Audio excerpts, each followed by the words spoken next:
Bom, eu tenho aqui uma questão do Jean-Pierre Bernard, da Columbus Desenvolvimento Internacional, que faz uma referência explícita à questão de internacionalização e cita como exemplo a indústria de moda do Japão, que comprou todo tipo de empresa no setor de moda na França e na Europa em geral, desde facções, confecções, lojas e licenciamento de produtos, e com isso, em poucos anos, se tornou uma líder mundial. O que é que vocês acham dessa estratégia, fazendo como referência um pouco o que o Marcos acabou de comentar? Eu queria, então, pedir para o Marcos começar com essa resposta. O Brasil podia ter ido às compras, né, no mundo, né, o que ajudaria até a expansão horizontal de cadeias de valor próprias, né, ou a inserção em outros países, em setores onde ele não tem já uma presença muito importante, como esse setor da moda, né, que foi mencionado aqui, Débora, mas eu acho que esse momento, infelizmente, passou, né? Hoje, a relação cambial da década passada podia ter permitido ao Brasil e às empresas brasileiras fazer grandes aquisições no exterior, né? As crises gêmeas, né, de 2008 e 2011 nos deram essa oportunidade, né? O Brasil podia ser um capitão de um processo de fusões e aquisições significativo lá fora. Eu acho que esse tempo, infelizmente, passou, né? Eu acho que o Brasil vai ser muito mais objeto de fusões e aquisições, né, consolidação de setor, do que um protagonista. Agora, essa não é necessariamente uma má notícia, significa apenas que você vai ter que lidar com outras armas, né? O câmbio mais desfavorecido o câmbio mais valorizado é uma boa ferramenta, né, longe de ser a única, mas de competitividade da indústria, né? Mais importante do que isso é que o Brasil tem algumas estratégias que eu realmente que eu tenho dificuldade de visualizar, né? Se você pegar, por exemplo, esse tema por países, né, e perguntar, por exemplo, qual é a posição do setor industrial brasileiro vis-à-vis a ascensão da Índia, né, que agora é uma realidade inegável, né? Qual que é a India Policy, né, do setor privado brasileiro para que ele possa municiar os negociadores brasileiros ou então alastrar a sua visão por meio da nossa rede de promoção comercial no exterior, ainda que ela seja muito rudimentar. Nós não temos, né? E fica muito difícil você, digamos assim, promover os seus interesses se os seus interesses ainda não estão nem bem formulados. Obrigada. Paula, eu tenho uma pergunta da Mônica Paz de Barros, da Cushman & Wakefield, que diz o seguinte: que contribuições importantes um político experiente como José Serra pode trazer ao Itamaraty? O que podemos esperar dele? Se ele for ministro. Olha, essa é a pergunta que se faz todo dia nos corredores do nosso ministério. Não se sabe o que pode sair. Nós, enfim, estamos em compasso de espera, como eu falei. O Ministério começa a preparar todos os seus maços para a assunção do novo governo. Não sabemos qual vai ser o político que vai assumir. Agora, historicamente, o Serra sempre teve um discurso favorável a uma criação de um STR, né, aqui no Brasil. Então, quando nós soubemos que ele viria para o Ministério das Relações Exteriores, ele traria também toda a parte internacional do MIDIC, o que também, no primeiro momento, nós achamos muito complicado, aquilo tudo, né? Toda aquela estrutura do MIDIC vir para o Itamaraty. Podia vir parte.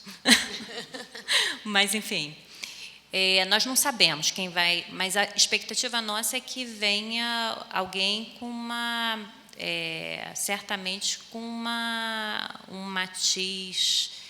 Como eu falei antes, nenhuma política comercial é neutra, mas nós achamos que virá alguém que quererá fazer casamentos.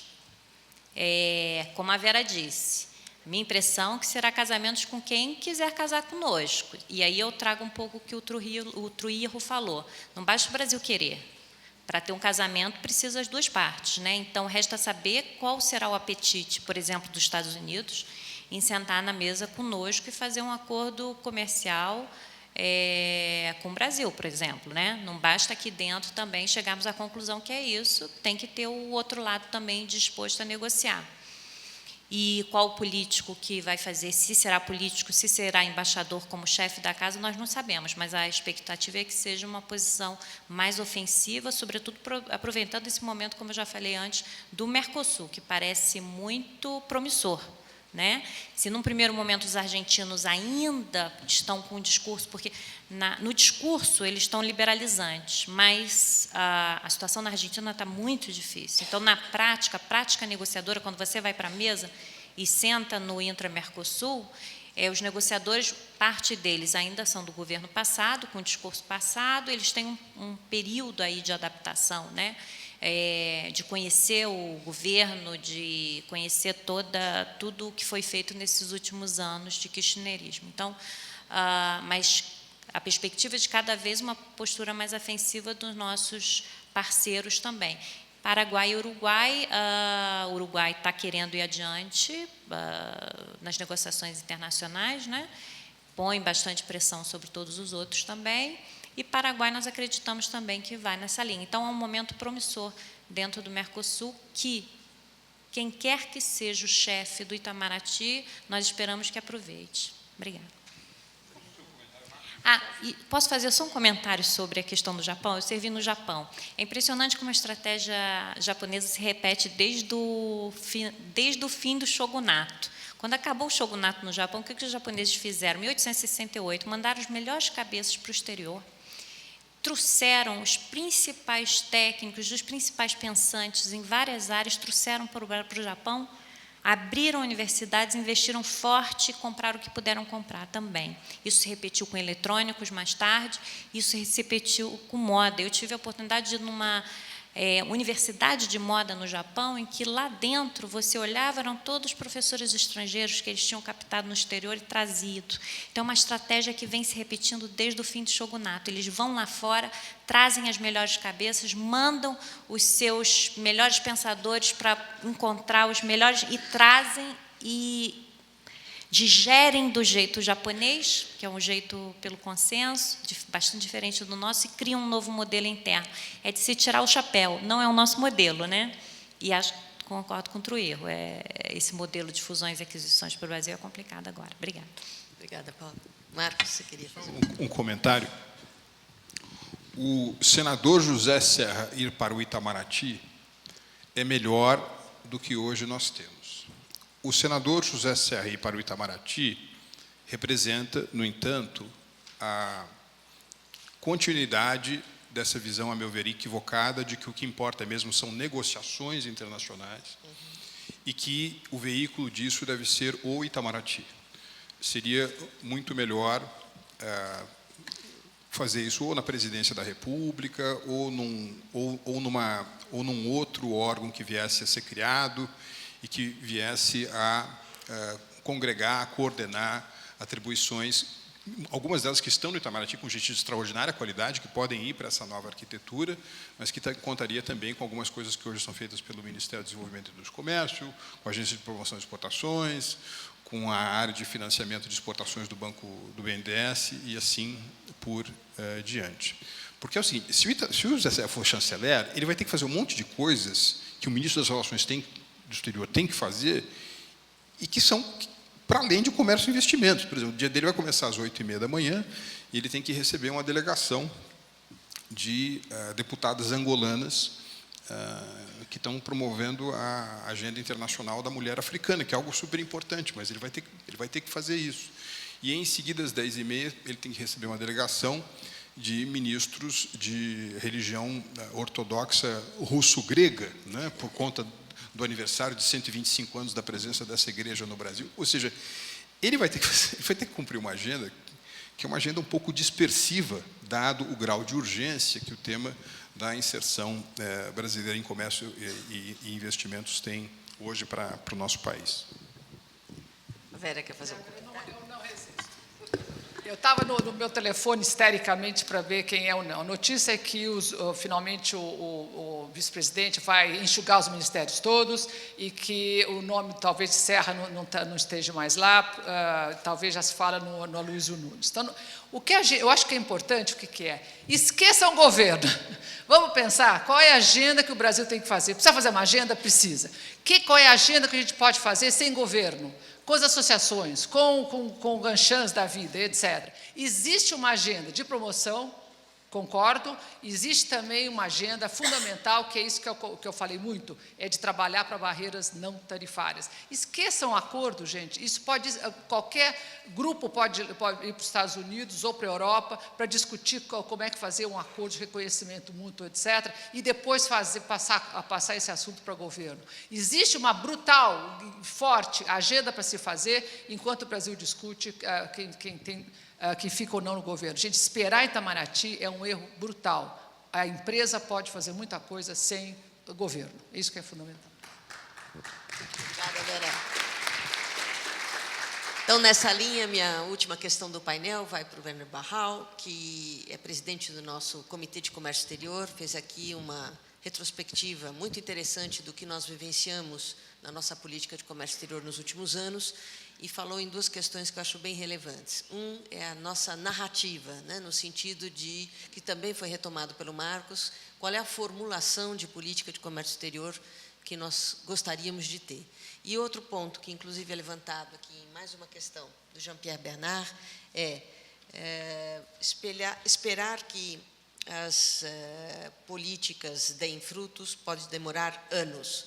Então, nós não podemos esperar para modernizar as empresas. Então, como as empresas podem evoluir, eu diria, em comércio exterior, e como nós podemos, através da Anshan, ajudar na formulação de uma política que seja pragmática, mas que não perca a necessidade, né, de vista a necessidade de uma narrativa. Obrigado, Débora. Bom, só um pitaco no que o Marcos dizia há pouco. Pessoalmente, eu acho que o Brasil tinha que reforçar, como estrutura institucional decisória, tinha que reforçar a Câmara de Comércio Exterior. Na realidade, a CAMEX é a oportunidade que se tem justamente para dar os grandes lineamentos que seriam depois implementados pela SESEX, pela PEX, pelo Itamaraty, mas que o Brasil tem essa estrutura que foi esvaziada nos últimos anos, que poderia, sim, ser reforçada. E a CAMEX tem uma estrutura muito interessante porque ela distribui a responsabilidade. Ela não fica focada só num determinado ministro, o que às vezes cria um impasse decisório. Bom, mais especificamente no tema, também concordo com a Vera, no sentido de que as empresas têm que se mobilizar. Há várias tentativas individuais de solucionar problemas, por exemplo, de acesso a mercado ou a supermercados. Há tentativas de acompanhar, eventualmente, dentro de uma determinada negociação, a redução tarifária de um determinado produto, mas há pouca articulação. O que nós vamos tentar fazer, estamos fazendo no Comitê de Comércio Exterior aqui da AmCham, sempre foi fazer propostas bastante pontuais ao governo com relação a problemas horizontais das empresas que são associadas. Conseguimos muita coisa na área de drawback, por exemplo, na área de importação temporária, na área de redução burocrática. A tarefa para este ano que a Débora nos passou é justamente articular de uma forma mais organizada com associações e com as empresas, o que pode ser feito, por exemplo, em termos de reconhecimento mútuo? O que pode ser feito em termos de harmonização regulatória? O que pode ser feito em termos de harmonização de padrões técnicos, padrões sanitários, que isso, de fato, tem pouco custo político para o governo, mas tem uma relevância imensa, principalmente em redução de custos para a empresa brasileira, no momento em que, voltando a uma frase antiga, exportar é o que importa. Por favor. E vou entrar também essa questão da discussão do empresariado, de harmonização nesse sentido. Mais do que o empresariado até apenas buscar se harmonizar, é entrar nessa discussão de formulação das normas, porque é uma discussão que sai do governo e nós não podemos nela atuar. Essa definição de todos esses padrões privados, você vai observando a evolução desses padrões privados, eles estão todos adequados à realidade dos países envolvidos. muitas vezes, não estão adequados ao nosso tipo, por exemplo, na área, me ocorreu agora, de bem-estar animal. Você vai ver o padrão privado, é o padrão privado todo daquele sistema intensivo de... tem um representante da Minerva aqui hoje. É o padrão todo característico de produção intensiva, todo adaptado para eles, e que no Brasil não funciona. A nossa produção é de larguíssima escala. Se você vai adotar, por exemplo, um choque específico para matar o animal, considerando nessa área de bem-estar animal, você não vai fazer nada na produção brasileira, não vai funcionar, porque a nossa escala de produção é muito maior do que a escala dos europeus. Aquilo ali é nuts para a gente. Então, não funciona. Aquele padrão não funciona. Então, aí você tem que ir para a mesa negociadora explicar, submeter estudo. Aí cria uma barreira não tarifária, uma barreira lá de bem-estar animal, que para a gente não é SPS, é barreira técnica, enfim. Aí você vai discutir, você leva 1 ano, 2 anos discutindo para poder mostrar para eles que aquilo não funciona para a gente. É uma realidade nacional. Então, é importante vocês entrarem na formulação desses padrões. Isso ajudaria o governo enormemente, porque aí nós sairíamos defendendo o interesse de vocês, o interesse nacional. Se esse defesa vai ser pelo MIDIC, vai ser pelo Itamaraty, aí é um segundo ponto. Agora, Truil, eu tenho que lembrar que aqui a formulação no Brasil de objetivos de política externa é totalmente diferente dos Estados Unidos, que já houve uma depuração qual é o interesse nacional, e esse interesse nacional já chegou para o negociador pronto. Aqui no Brasil não chega essa questão pronta. Então, o Itamaraty tem muito aí um papel de moderador entre os diferentes interesses. O MIDIC quer fechar, a agricultura quer abrir, nós entramos aí para também ter um efeito, buscar sentar todos e chegar a um consenso, né? E tem dentro do Itamaraty, quando se diz que vai migrar essa competência para outros ministérios, nós dizemos e brincamos no Itamaraty, então o Itamaraty vai esvaziar, porque tem uma burocracia já preparada, especializada. Eu não estou falando que não tenha nos outros ministérios. Nos outros ministérios está se criando uma burocracia cada vez mais competente nessa área. Agora, se nós vamos criar uma terceira entidade, isso cabe ao presidente da República escolher e definir como vai ser.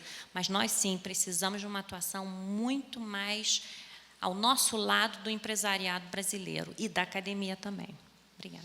Então, eu acho que nós estamos agora encerrando esse painel, que veio logo depois do painel da academia, para comprovar que, na verdade, é na melhor união dos interesses que nós vamos conseguir tanto fazer mais pelas empresas, e que a Anshan é uma plataforma que os seus associados podem usar para participar desse processo.